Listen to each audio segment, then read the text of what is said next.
and It's Our Fault, which is definitely something you can talk about more, because Yeah, I put a Robin Johnson zone in that song. I was like, I want to do the prog trope of slightly extended drum solo that goes on a little bit too long.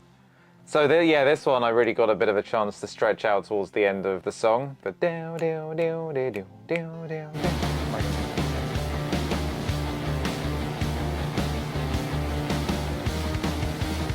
Like over that riff, I got to do a pretty long. I mean, how long is that solo? I think it must be like. It's a couple of minutes. Yeah, it's a couple of minutes. So yeah, it's a very. It's, I guess, like, I mean, it's not just progressive rock. You have that kind of thing where you got a riff going and the drums are soloing over the top. I would say that in a way that's more of a sort of fusion thing.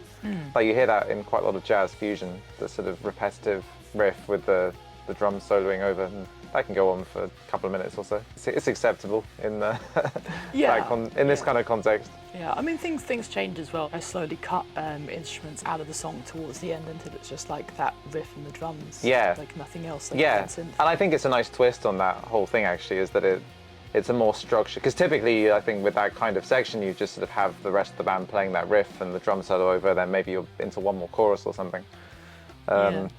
But I think it's a nice twist on that, sort of ending the song with that and then having the other instruments come out, just leaving the drums. It's something a little bit different.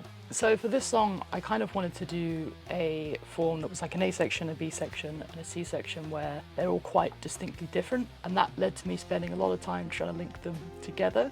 Like, I think into the final section, there's this like piano that's trying to drag things forward, because the first section is in 6/8 and then it goes to 9/8. So I end up having this bizarre sort of series of chord changes going through time signature changes as well to like try and bridge the two sections. Yeah. Which I think was probably a bit like annoying to to drum Yeah, through. well, I mean that's why, especially with something like this, it's really great to sort of chart things out, because you really just get an overall sense of what's going on, and like all the details like that are there, and I just know it makes it easier to navigate, I think, and I'm not having to sort of count as much when it's sort of written out in front of me. Yeah.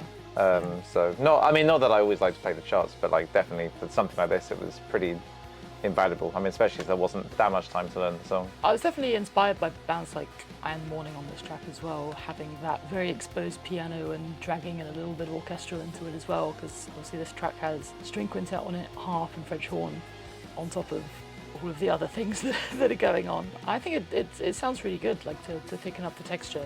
I'll throw in a fun fact that the harp player has played with Vic Wakeman. That's quite a fun fact. That's the end of the fun fact section. a very short fun fact section. It was a brief section of fun facts. Only limited fun around here. And the fun is now over.